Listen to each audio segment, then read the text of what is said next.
Asal kalian tahu, mengapa Soekarno membohongi Indonesia. Pada buku sejarah zaman kita sekolah, Indonesia itu dijajah selama 350 tahun oleh Belanda. Dan ternyata itu salah besar. Guru-guru SD kita berpatokan pada orasi Bung Karno pada tahun 1950 mengatakan, I am a son of a people or a nation which has suffered from colonialism for 3 centuries and a half. It's not a short time.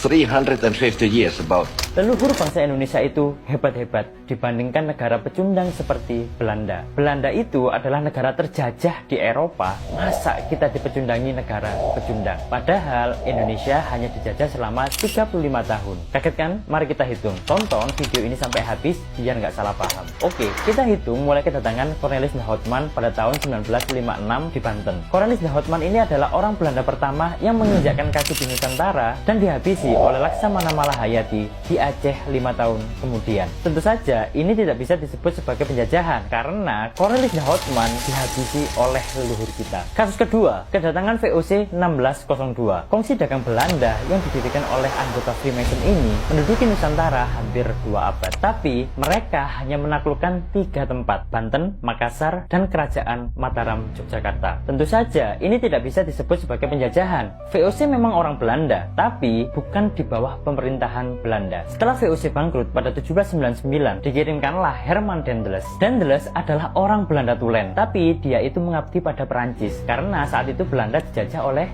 Prancis di bawah pimpinan Louis Napoleon. Dan Daendels sendiri tidak punya kekuasaan penuh pada Nusantara. Apa itu bisa disebut penjajahan? Tentu saja sekali lagi tidak. Singkat cerita, Belanda itu baru menaklukkan seluruh Nusantara pada tahun 1907 dan memimpin hingga 1942 sebelum pendudukan Jepang. Dan jika dihitung antara 1907 sampai 1942 itu tercatat hanya 35 tahun dan digantikan oleh Jepang sampai tahun 1945. Total semuanya itu mungkin hanya 38 tahun plus Jepang. Lalu, apakah narasi Bung Karno itu adalah bohong? Benar, orasi narasi Bung Karno bohong. Tapi untuk menyemangati rakyat Indonesia pada saat Belanda kembali ke Indonesia untuk agresi militer. Saudara-saudara, kita sudah terjajah 350 tahun. Masa iya mau terjajah lagi? Maksud Bung Karno hanya membakar semangat rakyat Indonesia. Bukan bermaksud apa-apa, apalagi melencengkan sejarah. Jadi kamu sudah tahu asal-usul mengapa Indonesia di buku sejarah tertulis terjajah sampai 350